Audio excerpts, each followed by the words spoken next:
और 2010 में सुधाकर सिंह और जगदानंद सिंह आमने सामने हो गए। स्वाभाविक है, दोनों दो दल में थे तो आमना सामना होना ही था। लेकिन उस आमना सामना में जो दोषी ठहराया जाता है कि जगदानंद सिंह ने मुझे चुनाव हरवा दिया है, हाँ, वह एक सत्य का एक पहलू है। बिल्कुल है। सत्य का एक पहलू है। जिस तरह आप मोरल वैल्यू, अपने मोरल वैल्यू के कारण भाजपा में आए, वो अपने मोरल वैल्यू के कारण राजद के में आपके और खिलाफ उसके प्रचार खिलाफ किए। उसके लिए उनको काम करना चाहिए था, उन्होंने किया भी। और इस जो बात को लेकर आपके मन में हमको नहीं लगता है कि कोई नहीं, दुख होगा? अभी भी इस बात को लेके कुंठा भी नहीं रहता, ईर्ष्या भी नहीं रहता कि पिताजी के चलते मैं चुनाव हार गया। हम्म। एक उससे हमको एक वैचारिक आधार पर ताकत मिलता है हम्म, कि जहां भी रहना चाहिए न्याय के साथ और मुद्दों पर अडिग रहना बिल्कुल। चाहिए। ये ताकत जो मुझे हासिल हुआ 2010 में, हाँ। जिसका मैंने 2022 में प्रदर्शन किया, मैंने समझौते नहीं किए, हम मुद्दे के साथ रहना पसंद किए, पद के साथ नहीं। लेकिन उस समय भी नीतीश कुमार ही ने धोखा दिया था 2010 में 10 में। क्या तो हुआ था? अब इस प्रकरण पर आते हैं कि आपको टिकट मिलता है भाजपा से, चुनाव मैदान में आप उतरते हैं, और फिर क्या कौन सी शक्तियां थी और जो सब आप कह रहे जो शक्तियां 22 में जिनके खिलाफ हमने लड़ा, हैं। हाँ। तो लोगों को लगता है कि कोई एक नई घटना थी, हाँ। अचानक घटना थी, स्पॉन्टेनियस था, हम्म। क्योंकि इतिहास सबको नहीं जानकारी होता। हम्म। और तब हम छोटे स्तर के कार्यकर्ता थे, इसीलिए हमारी बात कौन सुनता। 10 में नीतीश कुमार एनडीए के नेता थे और सबसे लोकप्रिय चेहरा थे उस जमाने के, और सबसे बढ़िया प्रदर्शन एनडीए का 2010 में हुआ था। हाँ। उन्होंने हमारे खिलाफ एक निर्दलीय को चुनाव लड़वाया अपनी पार्टी से, जदयू की तरफ से, और देखा कि लोग की जीत जाएंगे हम चुनाव इसके बाद, तो नीतीश कुमार मेरे प्रचार में जाने से मना कर दिया। एनडीए का चुनाव में जाने से मना कर देना एक आघात तो था ही, सदमा था ही, एक नए आदमी के लिए, चुनाव लड़ने वाले लोगों के लिए जो जीवन की कठिन परिस्थितियों में हो, जो परिवार के का साथ खिलाफ छोड़ा लड़ हो, रहे हो। ये एक सदमा था। लेकिन नीतीश कुमार उससे एक कदम और आगे गए और उन्होंने मीडिया में उस समय के दैनिक जागरण अखबार में उन्होंने बयान दिया मेरे खिलाफ क्या कहा? कि मैं सुधाकर सिंह के समर्थन में नहीं हूं। अपने ही गठबंधन में, अपने ही सहयोगी दल के शीर्ष नेता के द्वारा, घोषित मुख्यमंत्री के उम्मीदवार के द्वारा कहा जाना कि मैं नहीं हूं, और वोट का बिखराव हो गया, और निर्दलीय जो उनकी पार्टी का लड़ा था वो ज्यादा वोट पाया मेरे से।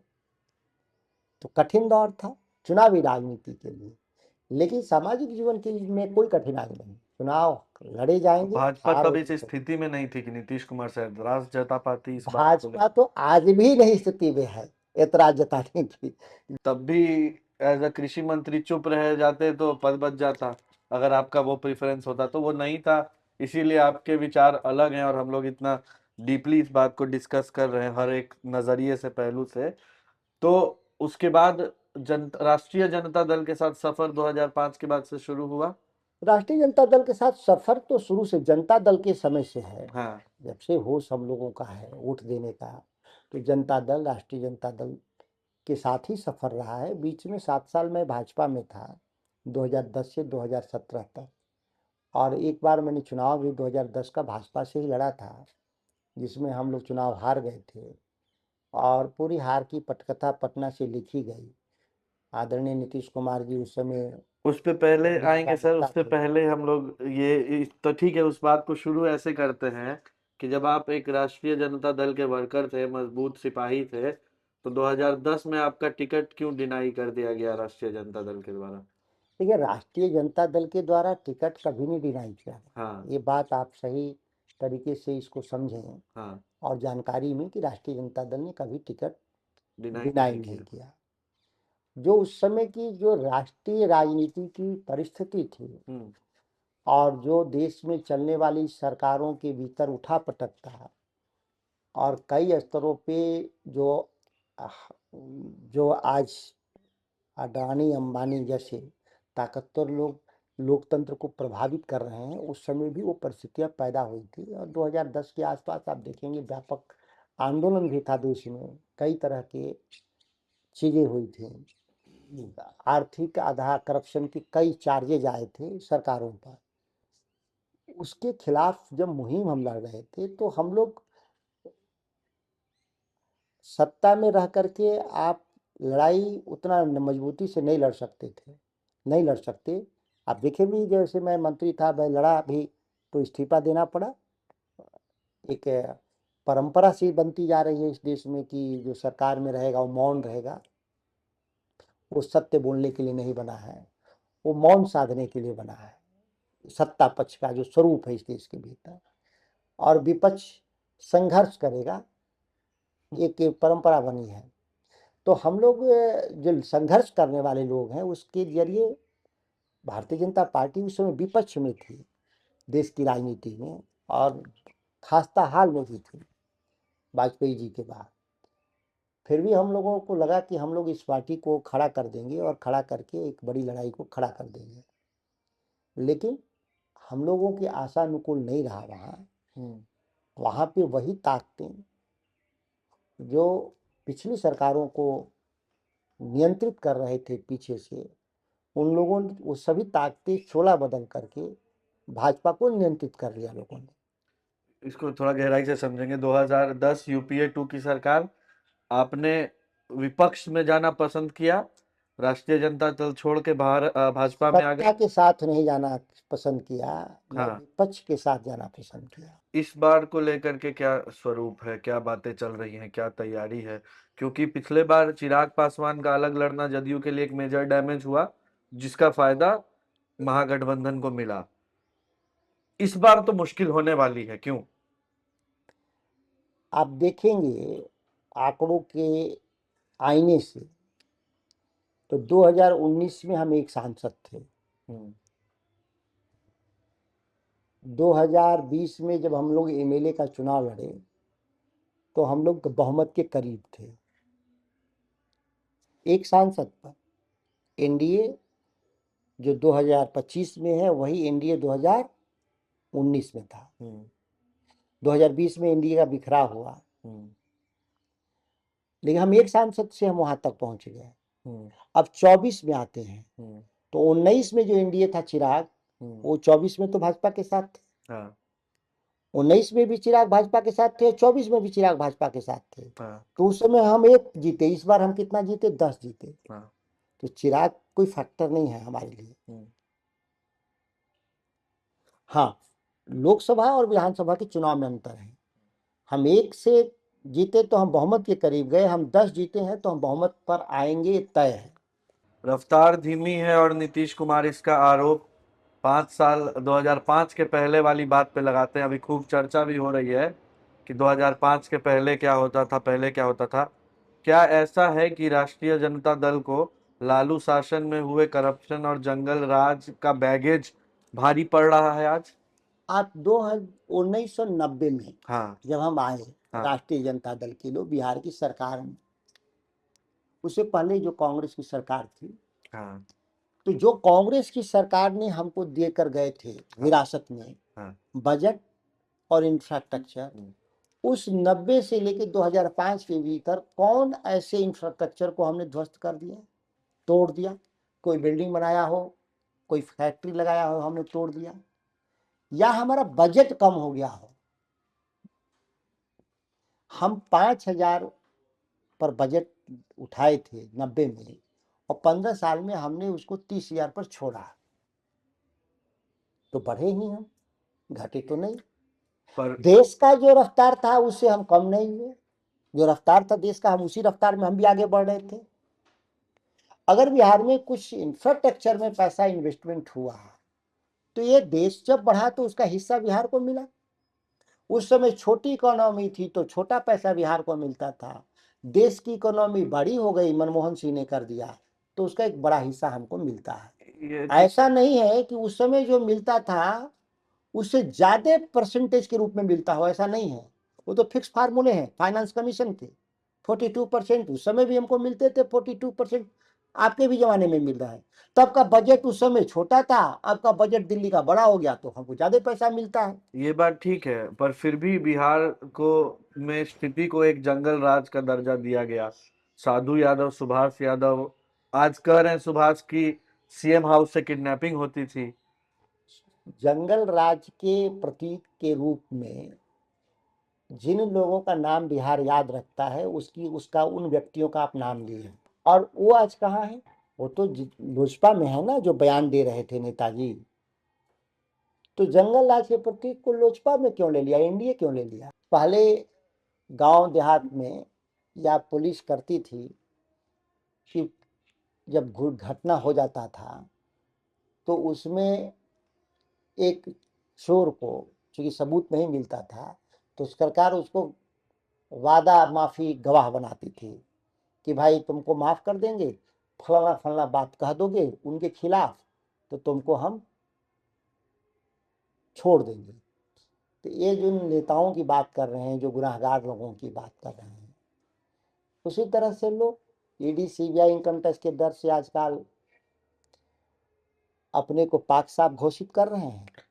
लेकिन एक डर तो है ना 2005 के पहले की स्थिति का। पुलिस कहती है कि हमारी शक्तियों को कमजोर कर दिया गया, व्यापारी वर्ग बिहार छोड़ के चला गया। जब 2020 में रिजल्ट आरजेडी और महागठबंधन के देखिए, फेवर में आ रहा आप था। पत्रकार के तौर पे हाँ। आप कुछ साक्ष्य भी प्रस्तुत करें, आरोप लगाने से नहीं। जो लोग राजनेता के तौर पे आरोप लगाते हैं उनका काम है पक्ष विपक्ष, लेकिन जब आप डायलॉग में हैं तो साक्ष्य लीजिए। पुलिस कौन पुलिस कह रही है कि 2015 से 5 से पहले हमको काम नहीं करने दिया गया? कोई एक व्यक्ति बता दें। अगर कोई एक व्यक्ति, दो व्यक्ति ट्रांसफर पोस्टिंग के नाराजगी में इस तरह का बयान देगा तो 10 पुलिस के अधिकारी कहेंगे कि नहीं, इंटरफेरेंस पिछली सरकार में मुख्यमंत्री और मंत्री कम इंटरफेरेंस करते थे, अब ज्यादा करते हैं इंटरफेरेंस। 10 अधिकारी पुलिस के उस समय के बयान दे देंगे। व्यापारी। व्यापारी आर्थिक कारणों से बिहार पिछड़ गया। फ्रेट इक्वलाइजेशन जो पॉलिसी थी गवर्नमेंट ऑफ इंडिया की, जिसमें लागत स्थानीय व्यापारियों के व्यापार में बढ़ जाने से वो यहाँ से पलायन किए। इसका कारण कोई बिहार के लॉ एंड ऑर्डर का मसला नहीं था। आप जिसको कह रहे हैं 20 साल से कि लॉ एंड ऑर्डर ठीक है, जो मैं मानता नहीं, क्योंकि डेटा कहते हैं, आंकड़े जो कह रहे हैं, साक्ष्य जो कह रहे हैं, फिर भी अगर मान लें कि आप ठीक कह रहे हैं तो फिर 2005 और 2020-25 20 सालों में बिहार में कोई इंडस्ट्रियलाइजेशन में कोई बड़ी फैक्ट्री लगी, कोई नया निवेश आया? उस समय हमारे पास जितनी इंडस्ट्री थी, बिहार सरकार के आर्थिक सर्वेक्षण के उस आंकड़े को देख लो कि पहले के मुकाबले जो सक्रिय इंडस्ट्री कम हुई है। 8,000 करोड़ का केवल निवेश आया है 20 साल में। उससे पहले ज्यादा निवेश है बिहार में। क्योंकि बिहार को अब चूंकि दो हिस्से में बट गया, इसीलिए थोड़ा कंपेयर करने में कठिनाई होती है आंकड़ों में। क्योंकि बिहार झारखंड एक था उस समय, अब चूंकि झारखंड बट गया है, इसलिए थोड़ा आंकड़ों को पिछले और अभी के वर्तमान के आंकड़ों से मैच कराने में थोड़ी कठिनाई होती है। क्राइम देखिए, हम लोग तो काफी छोटे थे उस समय। स्टिल किडनैपिंग उद्योग, किडनैपिंग का टेंडरिंग, मतलब एक माहौल तो है जो लोग बात करते हैं कि पहले ये चीजें बहुत आम थी और अब कंट्रोल हुआ है। हालांकि एनसीबी का आंकड़ा तो दिखा रहा है कि क्राइम अभी भी कम नहीं है, लेकिन क्या इस बात को ज्यादा पॉपुलराइज किया गया कि लाखों जी, के मीडिया के एक बड़े धड़े के द्वारा फेक नैरेटिव्स गढ़ा गया, आंकड़ों को प्रचारित किया गया। आज प्रति लाख उससे 2 गुना ज्यादा अपराध है नेशनल क्राइम ब्यूरो रिपोर्ट में, फिर भी मीडिया कोई उस पर हल्ला नैरेटिव नहीं नहीं मचा रहा करती। है। क्योंकि जो लोग हैं, जो सामाजिक परिवर्तन और आर्थिक परिवर्तन में पिछड़ गए थे, जो आगे चले गए, उनसे ईर्ष्या भाव में इस तरह की बातों को प्रचारित किया गया। इसके सिवा और कुछ नहीं था। इससे बिहार का नुकसान हुआ भारी। कुछ व्यक्तियों का फायदा हुआ होगा, चंद लोग सत्ता में आ गए होंगे, अब बढ़िया पोस्टिंग पा गए होंगे, लेकिन बिहार का तो नुकसान किया है लोगों ने। तो अब बहुमत क्यों नहीं आ रहा है? 20 में तो आप रह गए ना, अभी 25 आने वाला है, तो पहले 20 बताते हैं कि ठीक है, अगर जस्टिफाई आप कर दिए तो सरकार बनाते हुए रह क्यों जा रहे हैं, क्यों नहीं बहुमत का आंकड़ा पार हो जा रहा है? देखिए, गठबंधन का दौर है। यहाँ कोई सीधे आज दावा नहीं कर सकता है कि हम अकेले दम पे सरकार बना लेंगे, मोदी भी। तो ये जो गठबंधन का जो सुविधा का जो राजनीति है वो समझौतावादी है। राष्ट्रीय जनता दल एक वैचारिक रूप से ठोस पार्टी है जो सामाजिक आर्थिक बदलाव के लिए लड़ते हैं। हमारे लिए बहुत महत्वपूर्ण है समृद्ध समाज का निर्माण, सांप्रदायिक मुक्त समाज, ये हमारे लिए कोर एजेंडा है। सत्ता में हम थोड़ा लेट से भी आएंगे, इसकी हम चिंता में नहीं रहते। हमारे जो लोग हैं वो बिखरते नहीं। बाकी जो दल हैं बिहार में वो सत्ता लोभी दल है, वो सत्ता के आसपास ही उनका दल चलता है। सत्ता खत्म तो उनका दल भी खत्म हो जाएगा। तो ये सुविधाओं की राजनीति बिहार में परिवर्तन को रोकी हुई है। यह बात बिहार की जनता को समझने में 20 साल लगा है। लेकिन अब एक सर्वानुमति है कि ये जो लोग गठबंधन बनाते हैं, कोई इधर से उधर जा करके, उधर से इधर आकर के, ये सत्ता लोभी लोग हैं। इनकी बातों पर विश्वास नहीं करना है। तो वास्तविक मतलब परिवर्तन के आपको लिए राष्ट्रीय जनता दल के साथ खड़ा होना है। इस बीच पिताजी का करियर आपके कैसा चल रहा था? पिताजी का कैरियर, जी, राजनीति में आ चुके थे वो? पिताजी तो राजनीति में मेरी पढ़ाई से पहले आ गए थे, या एक तरह से कहें तो मेरे जन्म से पहले। अच्छा अच्छा। तो विश्वविद्यालय की राजनीति करते थे बीएचयू में। हम्म। 65 66 के समय 2064 65 66 के आसपास वो बीएचयू में थे। मेरा तो जन्म ही 74 का है। हाँ। तो उनके राजनीतिक कैरियर के बारे में मैं ज़्यादा क्या बता सकता हूँ, उस और दौर भी लोग में बताएंगे। पिताजी के करियर में क्या चल रहा था जब आप कॉलेज में थे?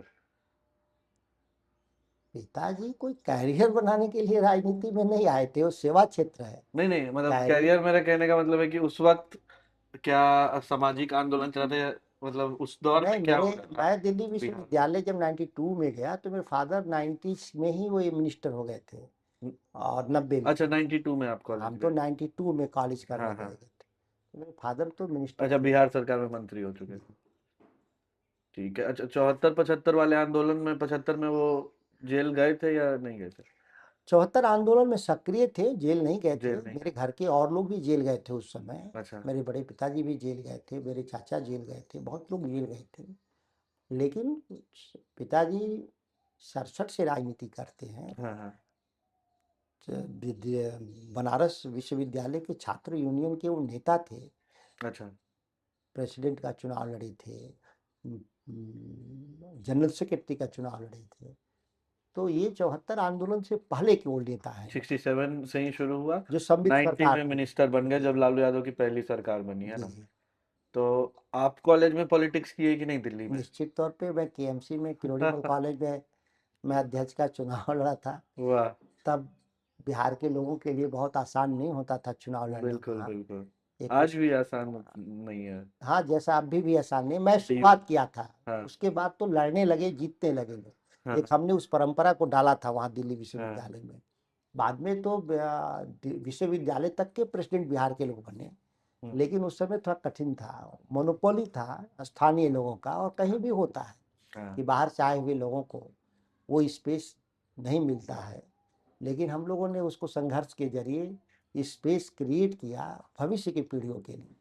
और आज तो बहुत लोग हैं वहाँ पे। तो तब जब आप राजनीति कर रहे थे दिल्ली यूनिवर्सिटी में, छात्र राजनीति, स्टूडेंट इंडिपेंडेंट से, या कोई पार्टी भी तब थी? तो ये पार्टी के रूप में हमारा स्टूडेंट विंग वहाँ था नहीं, इसीलिए हम इंडिपेंडेंट ही कर रहे थे। हाँ। क्योंकि हमको भारतीय जनता पार्टी के द्वारा स्थापित हम्म, एबीपी या कांग्रेस के द्वारा स्थापित एनएसयूआई, तो चूंकि हम दोनों में उस समय हम लोग नहीं थे और दोनों का ही वर्चस्व था, तो हम लोग इंडिपेंडेंट कर रहे थे और इंडिपेंडेंट लड़ रहे थे, और वो अपनी पहचान भी कायम की इंडिपेंडेंट। और तब हमारा छात्र विंग दिल्ली विश्वविद्यालय की राजनीति नहीं करता था, जनता दल का। हम्म। जनता दल था लेकिन उसकी छात्र विंग दिल्ली यूनिवर्सिटी में राजनीति नहीं करता था।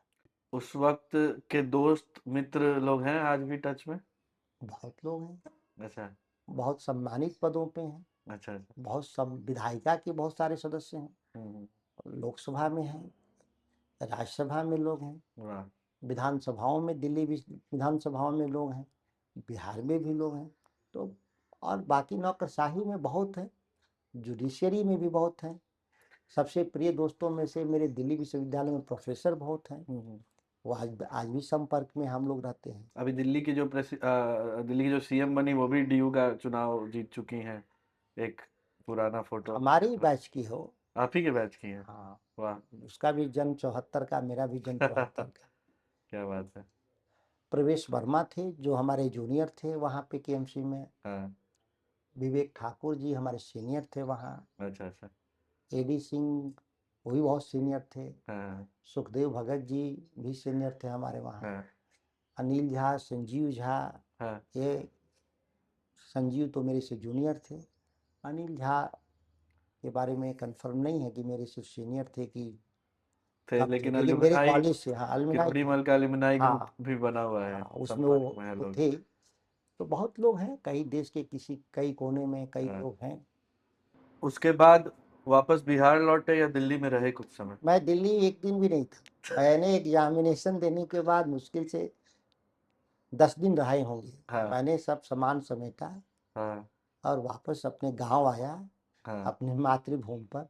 हाँ। और फिर आना जाना रहा हमेशा, हुँ, लेकिन अस्थाई निवास मेरा गांव ही रहा। गाँव ही रहा। आज भी पटना में स्थायी आप निवास। जानते ही हैं कि पटना में खोजने वाले लोग महीनों लगते हैं कि कब मैं आऊँगा।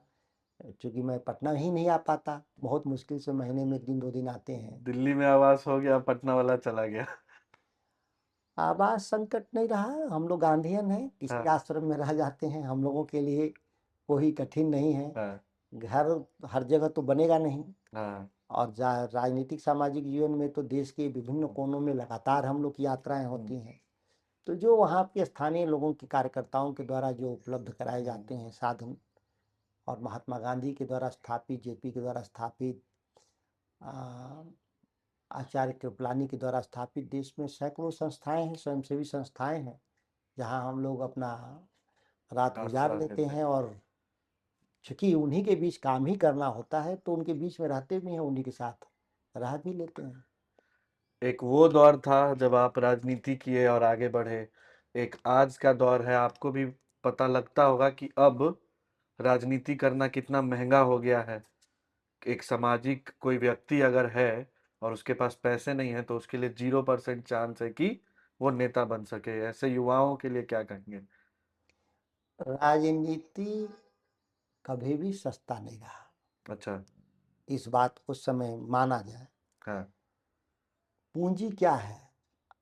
पूंजी की परिभाषा अगर देखें तो समय ही पूंजी है। हुँ, हम जो समय का निवेश करते हैं उसे पूंजी पैदा करते हैं। वो ज्ञान की पूंजी हो, सामाजिक प्रतिष्ठा की पूंजी हो, या धन के रूप में आप कमाते हैं, नौकरी चाकरी करते हैं। तो राजनीति तो सस्ता कभी नहीं था। जब आप सामाजिक जीवन में जाएंगे तो आपका पूरा समय सामाजिक कार्यकर्ताओं के बीच में गुजर जाता है, आम लोगों के बीच में गुजर जाता है। तो धन कहाँ से इकट्ठा होगा? लेकिन जिनके बीच में काम कर रहे होते हैं तो वो आपको चुनाव लड़ने में सहयोग करते हैं, खड़ा रहते हैं आपके लिए कार्यकर्ता के तौर पे, बूथ पर से लेकर कार्यालय तक। तो इस संदर्भ में ये कहना कि नए लोगों के लिए कठिनाई है, पैसा कहाँ से आएंगे, ये बात सच नहीं है। लोगों को लगता है कि आज के दिन में कि पैसे के बल पे हम राजनीति पे कब्जा कर लेंगे, एक नया भ्रम है।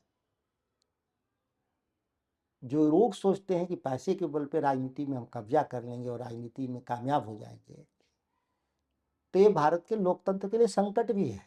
हो सकता है कि कोई कामयाब हो जाए, तो ये संकट भी है लोकतंत्र का। लोगों के लिए तंत्र बना है, हुँ, लेकिन इस तंत्र पर कब्जा करने के लिए धन बल का प्रयोग करना पड़े तो ये दुर्भाग्य भी है। तो ये युवा ये ना सोचें कि हम जब हमारे पास धन होगा तभी हम राजनीति करेंगे, हुँ, इस मुगालते में ना रहे। सामाजिक जीवन में सेवा क्षेत्र है और सेवा आप करते रहें। महात्मा गांधी हुँ, सेवा क्षेत्र के जरिए देश की राजनीतिक परिस्थितियों में बदलाव लाया।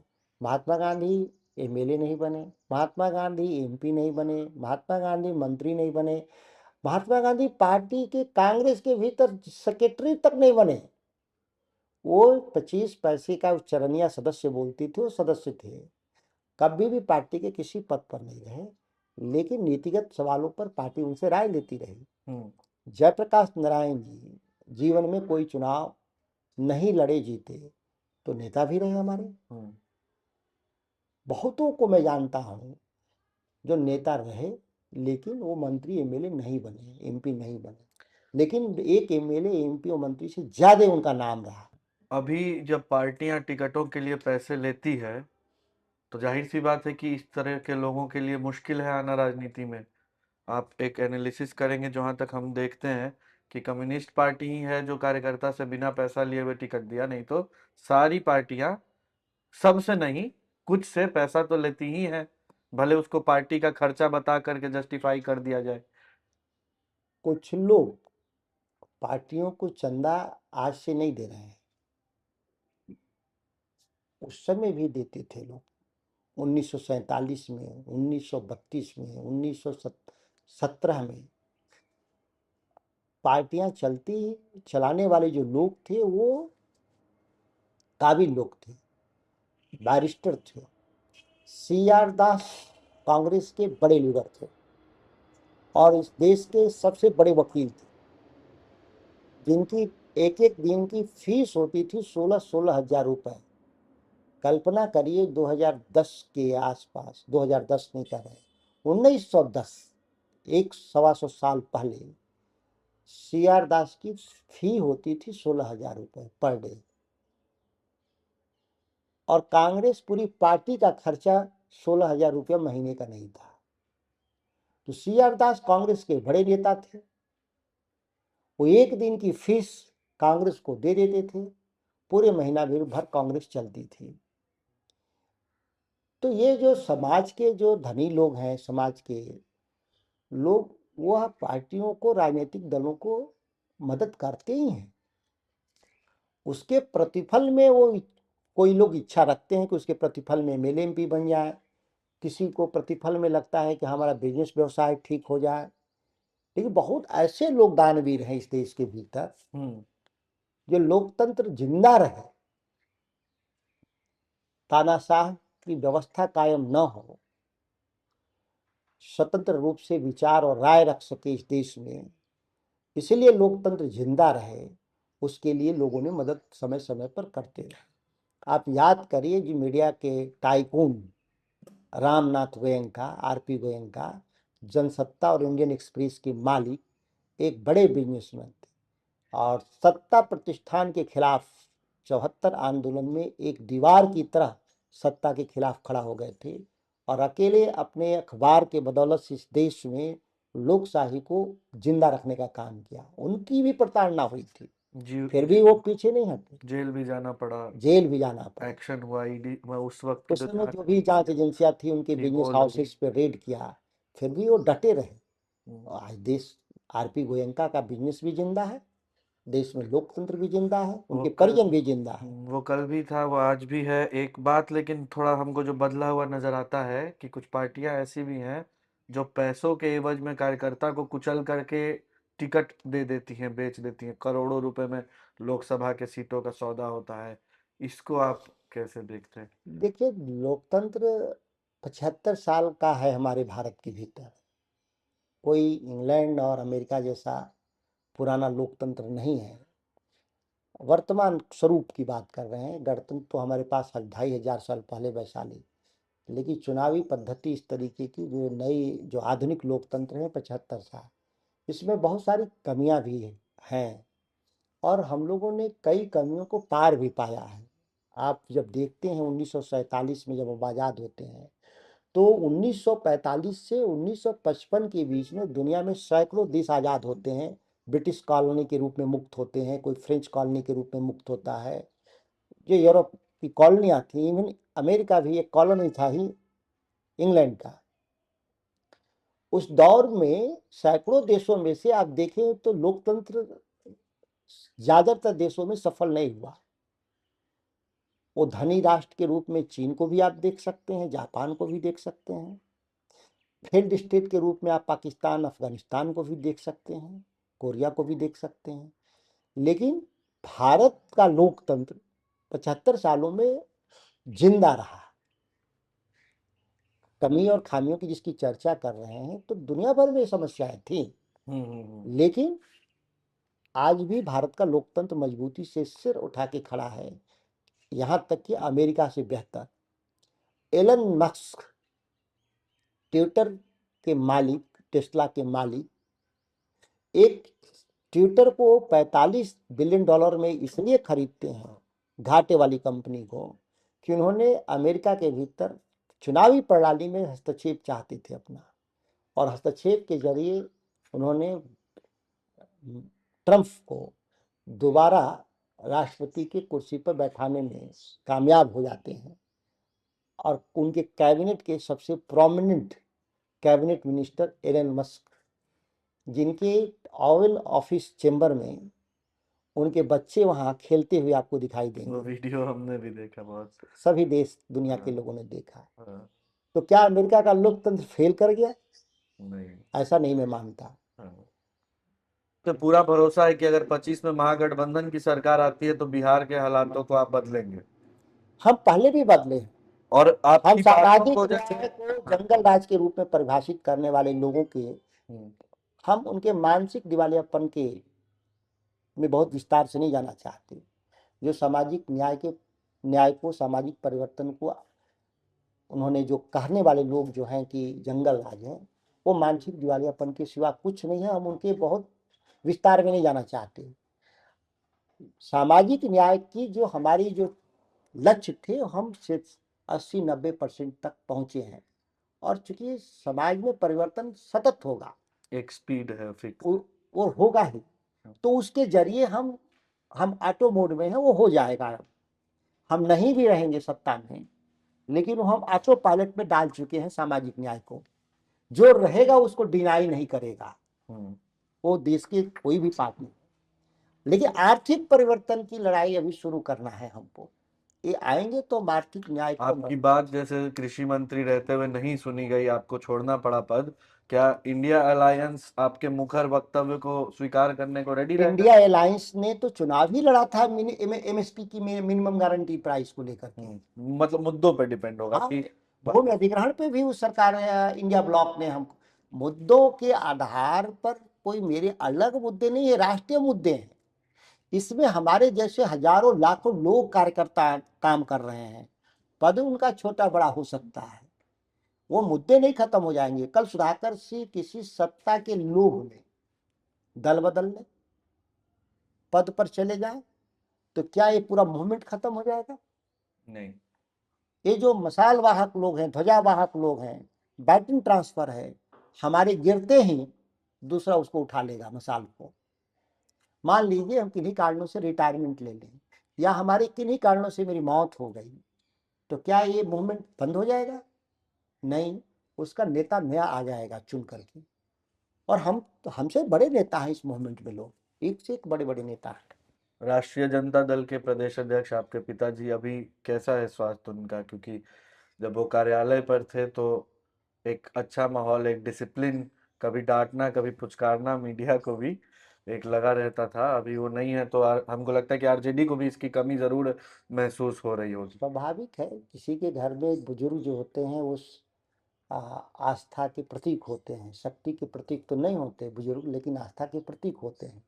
उनकी किसी की भी अनुपस्थिति बुजुर्गों का परिवार को लंबे समय तक सालता है। अस्वस्थता एक कारण है उनका नहीं आने का, लेकिन धीरे धीरे नए पीढ़ी के लोग उस जगह को भरने का प्रयास करेंगे। जो मापदंड स्थापित हुए हैं उसको आगे ले जाएंगे लोग, नई पीढ़ी के लोग। यह सभी को उम्मीद है ऐसा। तो एक अच्छी चर्चा हमारे बीच हुई। उम्मीद है कि जो मेरे मन के लगभग बातें थी वो हमने आपसे पूछ लिया है। कुछ बचेगा तो फिर हम लोग बैठेंगे और ऑडियंस भी कमेंट बॉक्स में अपनी राय देगी। 25 में अब देखना है क्या होता है। आप भी उस रण में लगे हैं, अपनी पार्टी अपने गठबंधन को आगे ले जाने में। सामने वाला गठबंधन भी मजबूती से लगा है। तो इस इंटरव्यू में बस इतना ही। आपने इतना समय दिया हमको अपने व्यस्त शेड्यूल से, आपका बहुत धन्यवाद।